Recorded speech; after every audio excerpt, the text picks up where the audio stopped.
5th സ്റ്റാൻഡേർഡിലെ 8th യൂണിറ്റായ no അവർ ലാൻഡിൻ്റെ 3rd പാർട്ടിലേക്ക് എല്ലാവർക്കും സ്വാഗതം. അടുത്തതായി water source of Kerala. Water is A natural resource that is indispensable for human existence. അതായത് മനുഷ്യരുടെ നിലനിൽപ്പിന് ഒഴിച്ചുകൂടാൻ കഴിയാത്ത ഒരു സാധനമാണ് വെള്ളം എന്ന് പറയുന്നത്. അപ്പോൾ what are the source of water on earth? ഭൂമിയിലെ വാട്ടർ സോഴ്സുകൾ ഏതൊക്കെയാണ് എന്നാണ് ചോദിക്കുന്നത്. അവിടെ 2 തന്നിരിക്കുന്നു: റിവേഴ്സ്, സ്പ്രിങ്സ്, അടുത്ത ലേക്സ്, വെല്ല്, പോണ്ട്, ധാരാളമുണ്ട്. അപ്പോൾ നിങ്ങളത് എഴുതിക്കൊള്ളുക. അടുത്തായിട്ടൊരു ചോദ്യം: what are the source of water in your area? നിങ്ങളുടെ ഏരിയയിലെ ജലസ്രോതസ്സുകൾ ഏതൊക്കെയാണ് എന്ന് ലിസ്റ്റ് ചെയ്യാനാണ് പറഞ്ഞിരിക്കുന്നത്. അടുത്തത്: Kerala has an undulating topography with lies uneven from Sahya mountain in the east to the Arabian Sea in the west. അതായത് കിഴക്ക് സഹ്യപർവ്വതം മുതൽ പടിഞ്ഞാറ് അറബിക്കടൽ വരെ ചരിഞ്ഞു കിടക്കുന്ന ഒരു ഭൂഭാഗമാണ് കേരളം എന്ന് പറയുന്നത്. The rivers that originate from the Sahya mountain ranges flows to the backwaters and the sea and make Kerala abundant in water. അതായത് കേരളത്തിലെ നദികൾ സഹ്യപർവ്വതത്തിൽ നിന്നും ആരംഭിച്ച് കായലുകളിലേക്കും അവിടെ നിന്ന് കടലുകളിലേക്കും ഒക്കെ ഒഴുകി കേരളം ജലസമൃദ്ധമായിട്ട് മാറുന്നുണ്ട്. Apart from these there are many lakes and ponds in our land. ഇത് കൂടാതെ നമ്മുടെ നാട്ടിൽ ധാരാളം ലേക്കുകളും പോണ്ടുകളും ഒക്കെ ഉണ്ട്. There are 44 rivers in Kerala which originate from highlands. അതായത് കേരളത്തിലെ 44 നദികൾ നമ്മുടെ ഹൈലാൻഡിൽ നിന്ന് ഉത്ഭവിക്കുന്നു. Of these 3 rivers flow eastward and 41 rivers flow westward. അതായത് ഇതിനകത്ത് 3 നദികൾ കിഴക്കോട്ട് ഒഴുകുകയും 41 നദികൾ പടിഞ്ഞാറോട്ട് ഒഴുകുകയും ചെയ്യുന്നുണ്ട്. അപ്പോൾ ഒരു ചോദ്യം തന്നിരിക്കുന്നു: list out the reverse in Kerala observing the Kerala river map kept in your social science lab. Classify the reverse flowing east word and west word. അതായത് നിങ്ങളുടെ സ്കൂളിലെ സോഷ്യൽ സയൻസ് ലാബിലെ കേരള റിവേഴ്സ് എന്ന് പറയുന്ന മാപ്പ് എടുത്തിട്ട് അതിൽ നിന്നും ഈ മാപ്പുകളുടെ പേര് കണ്ടുപിടിച്ച് ഈസ്റ്റ് വേർഡായിട്ടും വെസ്റ്റ് വേർഡായിട്ടും, അതായത് കിഴക്കോട്ടും പടിഞ്ഞാറോട്ടും ഒഴുകുന്ന നദികളെ ക്ലാസിഫൈ ചെയ്യാനാണ് പറഞ്ഞിരിക്കുന്നത്. ഇത് നമുക്ക് എളുപ്പത്തിൽ പഠിക്കാനൊരു മാർഗമുണ്ട്. നമ്മൾ മുമ്പേ പറഞ്ഞു 3 നദികൾ മാത്രമേ നമ്മൾ കിഴക്കോട്ട് ഒഴുകുന്നുള്ളൂ. ബാക്കി മുഴുവൻ നദികളും 41 നദികളും പടിഞ്ഞാറോട്ടാണ് ഒഴുകുന്നത്. ഈ കിഴക്കോട്ട് ഒഴുകുന്ന ഈസ്റ്റ് വേർഡായിട്ടുള്ള നദികളുടെ പേരുകൾ മാത്രം പഠിക്കുക. ബാക്കി നദികളുടെ പേര് നിങ്ങൾ പഠിക്കേണ്ട. അപ്പോൾ കുറേ നദികളുടെ പേര് എന്നിട്ട് ക്ലാസിഫൈ ചെയ്യാൻ പറഞ്ഞു കഴിഞ്ഞാൽ കിഴക്കോട്ട് ഒഴുകുന്ന ഈസ്റ്റിലേക്ക് ഒഴുകുന്ന നദികളെ മാത്രം നമ്മൾ പറഞ്ഞിരുന്നാൽ മതി. ബാക്കി എല്ലാം വെസ്റ്റിലേക്കാണ് ഒഴുകുന്നത്. അപ്പോൾ ഈസ്റ്റ് വേർഡായിട്ട് ഒഴുകുന്ന നദികളുടെ പേര് നോക്കാം: കബനി, ഭവാനി, പാമ്പാർ. ഈ 3 നദികൾ മാത്രം പഠിച്ചു വെക്കുക. ബാക്കി എല്ലാ നദികളും പടിഞ്ഞാറേക്കാണ് ഒഴുകുന്നത്. Haven't you noticed that though our water bodies are enriched during the 2 rainy seasons, many of them dry up when the rainy seasons are over? Find out the reason for this. അതായത് നമ്മുടെ water bodies ഒക്കെ വെള്ളം കൊണ്ട് സമൃദ്ധമാകുന്നത് 2 rainy season മൂലമാണ്. അങ്ങനെയാണെങ്കിലും ഈ rainy season അവസാനിക്കുന്നതോടുകൂടി നമ്മുടെ water bodies എല്ലാം ഡ്രൈ ആയി മാറാറുണ്ട്. എന്താണ് അതിൻ്റെ കാരണം? നിങ്ങൾ പറയാനാണ് പറഞ്ഞിരിക്കുന്നത്. Only a small amount of the world's total water supply is available as pure water. It is the duty to every one of us to conserve the precious and clean water. Water conservation can be ensured through rain pits, rainwater harvesting, bunds and mulching. ലോകത്തിലെ ആകെ ജലലഭ്യതയുടെ വളരെ കുറച്ച് അളവ് മാത്രമേ ശുദ്ധജലമായിട്ടുള്ളൂ. ഈ അമൂല്യമായിട്ടുള്ള ശുദ്ധജലം സംരക്ഷിക്കേണ്ടത് നമ്മുടെ ഓരോരുത്തരുടെയും കടമയാണ്. മഴക്കുഴി, മഴവെള്ള സംഭരണി, തടയണ, പുതയിടൽ തുടങ്ങിയ മാർഗങ്ങളിൽ കൂടി മാത്രമേ ജലസംരക്ഷണം നമുക്ക് ഉറപ്പുവരുത്താൻ കഴിയൂ. അവിടെ പഠിക്കേണ്ടതായിട്ടുള്ളത്: water conservation can be ensured through rain pits, rain water harvesting, bunds and mulching. അടുത്തതായി ഒബ്സർവ് ദ പിക്ചേഴ്സ്. ഇപ്പോൾ 2 പിക്ചർ വന്നിരിക്കുന്നു. ഒന്നാമത്തെ പിക്ചർ ഡംപിങ് വേസ്റ്റ് ആണ്, അതായത് ജലാശയത്തിലേക്ക് വേസ്റ്റുകൾ ഡംപ് ചെയ്യുന്നതാണ്. രണ്ടാമത്തേത് ഒരു ജലാശയത്തിലേക്ക് ഒരു ഇൻഡസ്ട്രിയിൽ നിന്നുള്ള വേസ്റ്റ് വാട്ടർ പമ്പ് ചെയ്യുന്നതാണ്. അപ്പോൾ അവിടെ ഒരു ചോദ്യം തന്നിരിക്കുന്നു: under what conditions do water sources become polluted? ഏതെല്ലാം സാഹചര്യങ്ങളിലാണ് നമ്മുടെ വാട്ടർ സോഴ്സുകൾ പൊല്യൂട്ടഡ് ആകുന്നത്, അതായത് മലിനമാകുന്നത് എന്നാണ് ചോദിച്ചിരിക്കുന്നത്. അപ്പോൾ അതിൻ്റെ ആൻസർ നോക്കാം: ഇൻഡസ്ട്രിയലൈസേഷൻ, അതായത് വ്യവസായവൽക്കരണം; അർബനൈസേഷൻ, അതായത് നഗരവൽക്കരണം; അഗ്രികൾച്ചറൽ ആക്ടിവിറ്റീസ്, അതായത് കൃഷി സംബന്ധമായ കാര്യങ്ങൾ; അതുപോലെ തന്നെ മൈനിങ്. അപ്പോൾ ഇതൊക്കെയാണ് വാട്ടർ റിസോഴ്സുകൾ മലിനമാകാനുള്ള പ്രധാനപ്പെട്ട കാരണങ്ങൾ. അടുത്തതായി ലെറ്റ്സ് ഡിസ്കസ് എന്നുള്ള ഭാഗമാണ്. Are the water bodies in your country being polluted? Discuss. അതായത് നിങ്ങളുടെ നാട്ടിലെ വാട്ടർ ബോഡീസ് ഒക്കെ പൊല്യൂട്ടഡ് ആയിട്ടുണ്ടോ ചർച്ച ചെയ്യാനാണ് പറഞ്ഞിരിക്കുന്നത്. അടുത്തത് what suggestions can put forward to protect water bodies from getting polluted. അതായത് ജലാശയങ്ങൾ മലിനമാകുന്നതിൽ നിന്നും സംരക്ഷിക്കാൻ എന്തെല്ലാം നിർദ്ദേശങ്ങളാണ് മുന്നോട്ട് വെക്കാനുള്ളത് എന്നാണ് ചോദിച്ചിരിക്കുന്നത്. അടുത്തതായി പ്ലക്കാർഡ് മേക്കിംഗ് ആണ്. Prepare placard of water conservation messages and organise A rally four water conservation. Prepare A speech about the importance of rain water harvesting. അതായത് ജലസംരക്ഷണത്തിനെ ഉൾക്കൊള്ളിച്ചുകൊണ്ടുള്ള പ്ലക്കാർഡുകൾ തയ്യാറാക്കിയിട്ട് ജലസംരക്ഷണ റാലി നടത്താനാണ് പറഞ്ഞിരിക്കുന്നത്. അതുപോലെ തന്നെ മഴവെള്ള സംരക്ഷണത്തിൻ്റെ ആവശ്യകതയെക്കുറിച്ച് ഒരു പ്രസംഗം തയ്യാറാക്കാനും പറഞ്ഞിരിക്കുന്നു. അടുത്തായി page number 142. Population of water bodies endangers the survival of living organism. The government implements various schemes to protect and maintain the existing water sources. Check the list given below. അതായത് ജലാശയങ്ങൾ മലിനപ്പെടുന്നത് നമ്മുടെ നിലനിൽപ്പിന് തന്നെ അപകടമാണ്. നിലവിലുള്ള നമ്മുടെ വാട്ടർ ബോഡീസിനെ സംരക്ഷിക്കുന്നതിനും അതിനെ പരിപാലിക്കുന്നതിനുമൊക്കെ ആയിട്ട് നമ്മുടെ ഗവൺമെൻറ് പലതരത്തിലുള്ള പദ്ധതികൾ നടപ്പിലാക്കുന്നുണ്ട്. അതിൻ്റെ പേരുകളാണ് താഴെ തന്നിരിക്കുന്നത്. അപ്പോൾ താഴെ തന്നിരിക്കുന്ന ടേബിൾ നോക്കാം. അവിടെ രണ്ട് ഭാഗങ്ങളാണുള്ളത്. ഒന്ന് പ്രോജക്റ്റ്, അടുത്തത് ഇംപ്ലിമെൻറ്റേഷൻ. പ്രോജക്റ്റ് എന്ന് പറയുന്നത് ആ പദ്ധതി ഏതാണ് എന്നുള്ളതാണ്. ഇംപ്ലിമെൻറ്റേഷൻ എന്ന് പറയുന്നത് അതിൻ്റെ നിർവഹണം, അത് നടപ്പിൽ വരുത്തുന്ന ഏജൻസിയുടെ പേര്. അപ്പോൾ നോക്കാം. ഒന്നാമത്തേത് ഇനി ഞാൻ ഒഴുകട്ടെ. അത് നടപ്പിൽ വരുത്തുന്നത് ഹരിത കേരളം മിഷനാണ്. അടുത്തത് മാലിന്യമുക്തം നവകേരളം. അത് നടപ്പിൽ വരുത്തുന്നത് നമ്മുടെ department of local self government ആണ്. നമ്മുടെ പഞ്ചായത്ത്, മുനിസിപ്പാലിറ്റി എന്നൊക്കെ പറയുന്നവരാണ്. അടുത്തതായിട്ട് തെളിനീരൊഴുകും നവകേരളം. അത് നടപ്പിലാക്കുന്നത് department of local self government ആണ്. അടുത്തത് ജൽ ജീവൻ മിഷൻ. അത് ഗവൺമെൻറ് ഓഫ് ഇന്ത്യയാണ്. അപ്പോൾ ഈ 4 പ്രോജക്റ്റുകളാണ് മെയിനായിട്ടുള്ളത്. അതിൻ്റെ ഇംപ്ലിമെൻറ്റേഷൻ ഏജൻസികളെ പറ്റിയും നമ്മൾ പഠിക്കണം. അവിടെ ഒരു താഴെ ഒരു ചോദ്യം തന്നിരിക്കുന്നു. Find out the objectives of these projects. അതായത് ഈ പ്രോജക്റ്റുകളുടെയൊക്കെ ഒബ്ജക്റ്റീവ് എന്താണ് എന്നുള്ളതാണ്. ഇവിടെ ഒബ്ജക്റ്റീവ് നമ്മൾ മുമ്പേ പറഞ്ഞിരുന്നു. എന്താണ്? Protect and maintain the existing water sources. അതായത് നിലവിലുള്ള വാട്ടർ സോഴ്സുകളെ പ്രൊട്ടക്റ്റ് ചെയ്യുകയും മെയിൻറ്റെയിൻ ചെയ്യുക എന്നുള്ളതാണ് ഇതിൻ്റെ പ്രധാനപ്പെട്ട ഒബ്ജക്റ്റീവ് എന്ന് പറയുന്നത്. അടുത്തായിട്ട് crop diversity of Kerala. Observe the picture of some crops found in different regions of Kerala. അതായത് താഴെ 4 പിക്ചർ വന്നിരിക്കുന്നു. ക്രോപ്പ് ഡൈവേഴ്സിറ്റി എന്നുണ്ട്. അതിൽ 4 പിക്ചറുണ്ട്. അതിൻ്റെ താഴെ ഒരു ചോദ്യം നോക്കാം. Which are the crops shown in the picture. ഈ പിക്ചറിൽ കാണുന്നത് ഏതെല്ലാം ക്രോപ്പുകളാണ്, ഏതെല്ലാം വിളകളാണ് എന്ന് ചോദിച്ചു. ഒന്നാമത്തേത് പാടി, രണ്ടാമത്തേത് റബ്ബർ, മൂന്നാമത്തേത് കോക്കനട്ട്, നാലാമത്തേത് tea. Identify the physiographical divisions in which each of these crops is cultivated. അതായത് ഈ ഓരോ ക്രോപ്പുകളും കൾട്ടിവേറ്റ് ചെയ്യുന്ന ഫിസിയോഗ്രാഫിക് ഡിവിഷൻ ഏതാണ് എന്നാണ് ചോദിച്ചിരിക്കുന്നത്. അപ്പോൾ നമുക്ക് നോക്കാം. ഒന്നാമത്തെ പാടി എന്ന് പറയുന്നത് കോസ്റ്റൽ ഏരിയ ആണ്. രണ്ടാമത്തെ റബ്ബർ എന്ന് പറയുന്നത് മിഡ്ലാൻഡ് ആണ്. മൂന്നാമത്തെ കോക്കനട്ട് എന്ന് പറയുന്നത് കോസ്റ്റൽ ഏരിയ ആണ്. നാലാമത്തെ ടീ എന്ന് പറയുന്നത് ഹൈലാൻഡ് ആണ്. അടുത്ത ചോദ്യം, what is tea not cultivated in all topographic sections in Kerala. അതായത് കേരളത്തിലെ എല്ലാ ഭാഗത്തും തേയില കൃഷി ചെയ്യാത്തത് എന്താണ്? അതിനുത്തരം നമുക്കറിയാം. എന്തുകൊണ്ടാണ് നമ്മുടെ തേയില എല്ലായിടത്തും കൃഷി ചെയ്യാൻ പറ്റാത്തത്? അതിന് അനുയോജ്യമായിട്ടുള്ള കാലാവസ്ഥ വേണം, അതിനനുയോജ്യമായിട്ടുള്ള മറ്റ് ഘടകങ്ങളൊക്കെ വേണം. അപ്പോൾ അങ്ങനെ ഉണ്ടെങ്കിൽ മാത്രമേ അവിടെ കൃഷി ചെയ്യാനായിട്ട് സാധിക്കത്തുള്ളൂ. അടുത്തൊരു ചോദ്യം വന്നിരിക്കുന്നു. Rubber cultivation is generally not seen in coastal areas. What could be the reason. അതായത് നമ്മുടെ റബ്ബർ എന്ന് പറയുന്നത് കോസ്റ്റൽ ഏരിയയിൽ കാണാറില്ല. അതിൻ്റെ കാരണം എന്താണ് എന്ന് ചോദിച്ചിരിക്കുന്നു. അപ്പോൾ ഈ ചോദ്യങ്ങൾക്കൊക്കെ ഉത്തരം നമ്മുടെ വരുന്ന ഭാഗത്തുണ്ട്. അപ്പോൾ നമുക്ക് പേജ് നമ്പർ 143 നോക്കാം. The agriculture of each region is related to its topography and climate. Soil, irrigation facilities and altitude from sea level also contributed to the cultivation. അതായത് ഓരോ പ്രദേശത്തിൻ്റെയും കൃഷി അവിടുത്തെ ഭൂപ്രകൃതി, കാലാവസ്ഥ എന്നിവയായിട്ട് ബന്ധപ്പെട്ടിരിക്കുന്നു. അതുപോലെ തന്നെ മണ്ണ്, അവിടുത്തെ ജലസേചന സൗകര്യം, കടൽ നിരപ്പിൽ നിന്നുള്ള ഉയരം എന്നിവയൊക്കെ എന്തിനെ സ്വാധീനിക്കുന്നു? കൃഷിയെ സ്വാധീനിക്കുന്നു. അപ്പോൾ ഇതൊരു പ്രധാനപ്പെട്ട ഭാഗമാണ്. അപ്പോൾ നമ്മൾ നോക്കാം. The agriculture of each region is related to its physiography and climate. Soil, irrigation facilities and altitude from sea level also contributed to the cultivation.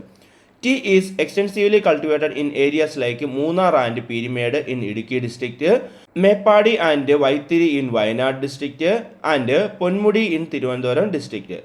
Paddy cultivation is widespread in Palakkad district and Kuttanad. അതായത് തേയില വ്യാപകമായിട്ട് കൃഷി ചെയ്യപ്പെടുന്നത് എവിടെയൊക്കെയാണ്? ഇടുക്കി ജില്ലയിലെ മൂന്നാറും പീരിമേഡിലും, അതുപോലെ തന്നെ വയനാട് ജില്ലയിലെ മേപ്പാടി, വൈത്തിരി എന്നീ ഭാഗങ്ങളിലും, അതുപോലെ തന്നെ തിരുവനന്തപുരം ജില്ലയിലെ പൊന്മുടിയിലുമാണ്. അപ്പോൾ tea is extensively cultivated in areas like Munnar and Peermade in Idukki district, Meppadi and Vythiri in Wayanad district and Ponmudi in Thiruvananthapuram district.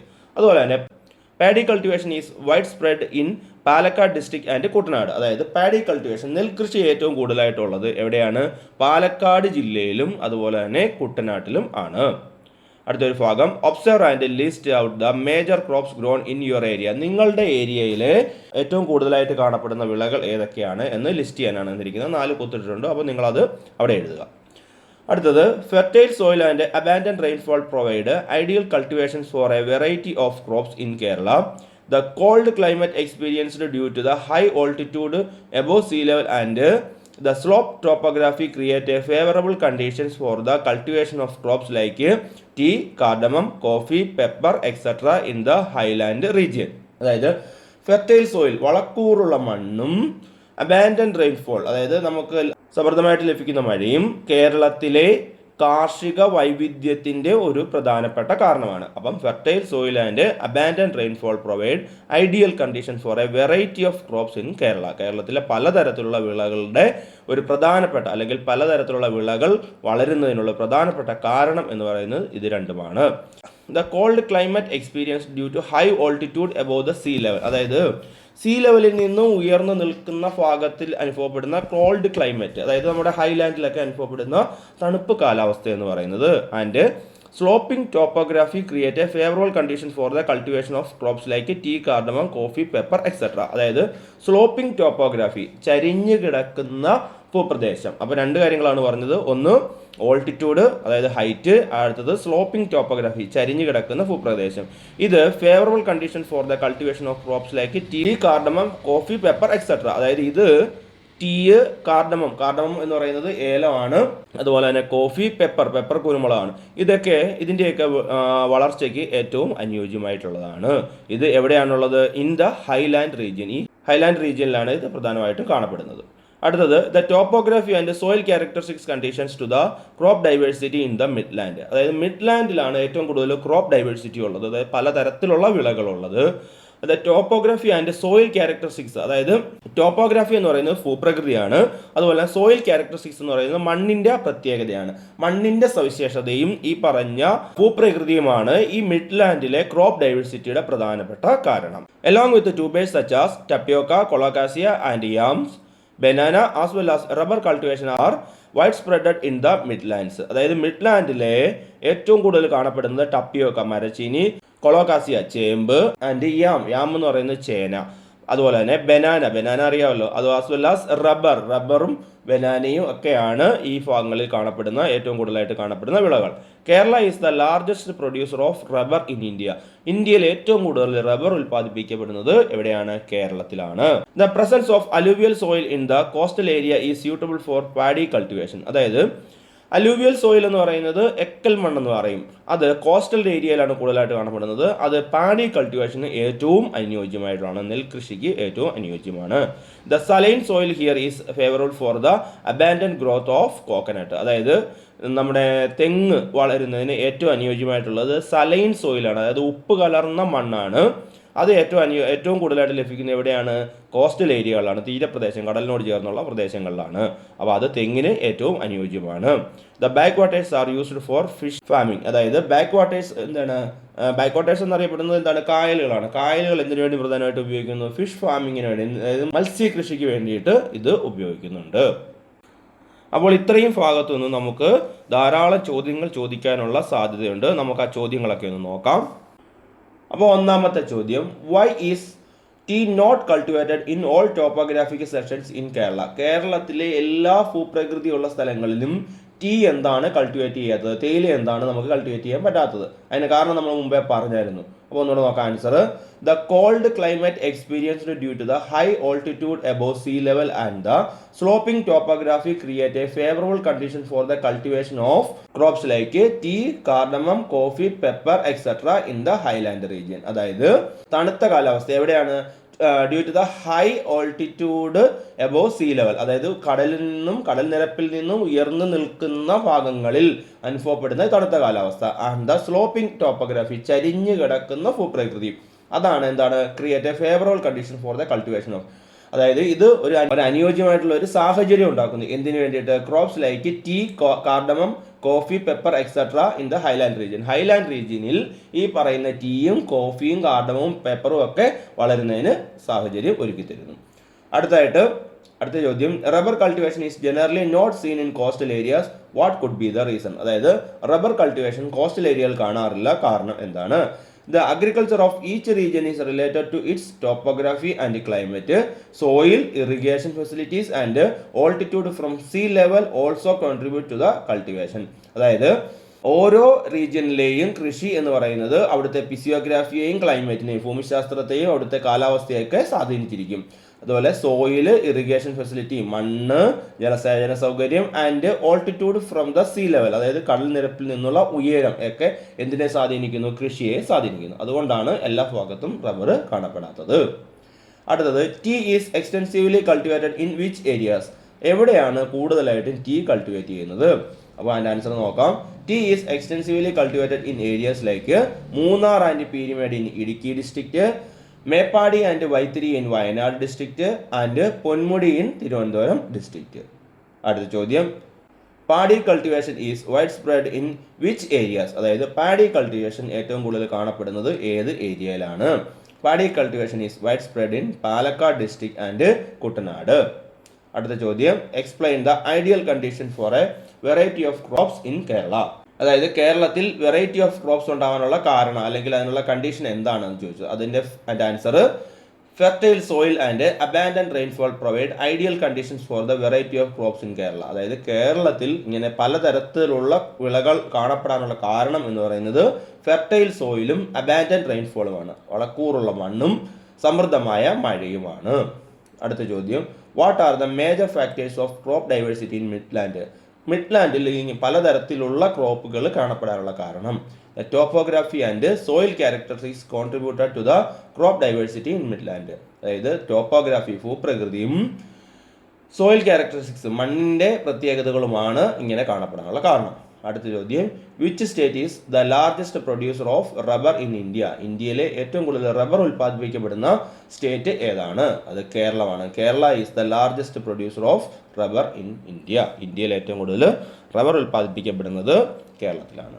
അടുത്തൊരു ചോദ്യം, paddy and coconut are mainly see in coastal areas, what may be the reason? അതായത് പാടിയും കോക്കനട്ടും, നെല്ലും തെങ്ങും മെയിനായിട്ട് കാണപ്പെടുന്നത് കോസ്റ്റൽ ഏരിയയിലാണ്. അതിനുള്ള കാരണം എന്താണ്? അപ്പോൾ അതിൻ്റെ ആൻസർ നോക്കാം. The presence of alluvial soil in the coastal area is suitable for paddy cultivation. അതായത് കോസ്റ്റൽ ഏരിയയിലുള്ള അലൂവിയൽ സോയിൽ, എക്കൽ മണ്ണെന്ന് പറയുന്നത് പാഡി കൾട്ടിവേഷന് ഏറ്റവും സ്യൂട്ടബിൾ ആണ്. അടുത്തായിട്ട്, the saline soil in the coastal area is favourable for the abundant growth of coconuts. അതായത് കോക്കനട്ടുകളുടെ സമൃദ്ധമായ വളർച്ചയ്ക്ക് സഹായമായിട്ടുള്ള സലൈൻ സോയിൽ, അതായത് ഉപ്പുരസമുള്ള മണ്ണ് കൂടുതലായിട്ട് കാണപ്പെടുന്നത് കോസ്റ്റൽ ഏരിയയിലാണ്. അപ്പോൾ ഈ രണ്ട് കാരണങ്ങൾ കൊണ്ടാണ് കോസ്റ്റൽ ഏരിയയിലെ പാഡിയും കോക്കനട്ടും കൂടുതലായിട്ട് കാണപ്പെടുന്നത്. അപ്പോൾ നമുക്ക് പുസ്തകത്തിലെ അടുത്ത ഒരു ചോദ്യമുണ്ട്. നമ്മൾ പറഞ്ഞു നിർത്തിയതിന് തൊട്ട് താഴെയായിട്ട് ഒരു ആക്ടിവിറ്റിയാണ്, നോക്കാം.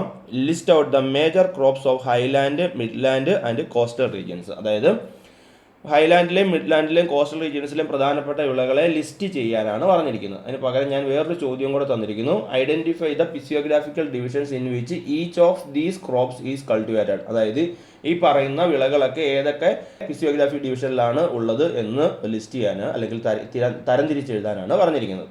അപ്പോൾ നമുക്കത് നോക്കാം. ഞാൻ 3 ടേബിളാക്കിയിട്ടുണ്ട്. Highland, midland, coastal region. ഹൈലാൻഡിലുള്ളത് ടീ, കാർഡമം, കോഫി, പെപ്പർ.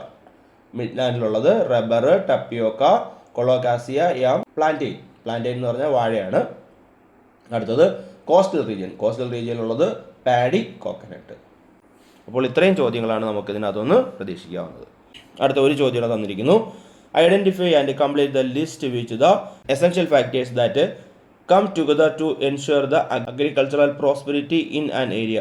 ഒരു ഏരിയയിലെ കൃഷിയുടെ സമൃദ്ധി ഉണ്ടാകുന്നതിന് എന്തെല്ലാം ഘടകങ്ങളാണ് വേണ്ടത് എന്നാണ് ചോദിച്ചിരിക്കുന്നത്. കൃഷി നല്ലതുപോലെ വളരാൻ എന്തെല്ലാം കാര്യങ്ങളെ നമ്മൾ പരിഗണിക്കണം എന്ന് ചോദിച്ചിരിക്കുന്നു. അപ്പോൾ അതിൻ്റെ ആൻസർ നോക്കാം. സ്യൂട്ടബിൾ ടോപ്പോഗ്രാഫി, അതായത് അനുയോജ്യമായിട്ടുള്ള ഭൂപ്രകൃതി ഉണ്ടാവണം. പിന്നെ അടുത്തത് ഫെർട്ടൈൽ സോയിൽ, വളക്കൂറുള്ള മണ്ണ് വേണം. അടുത്തതായിട്ട് ഇറിഗേഷൻ ഫെസിലിറ്റീസ്, അതായത് ജലസേചന സൗകര്യം, വെള്ളം കിട്ടാനുള്ള സൗകര്യം ഉണ്ടാവണം.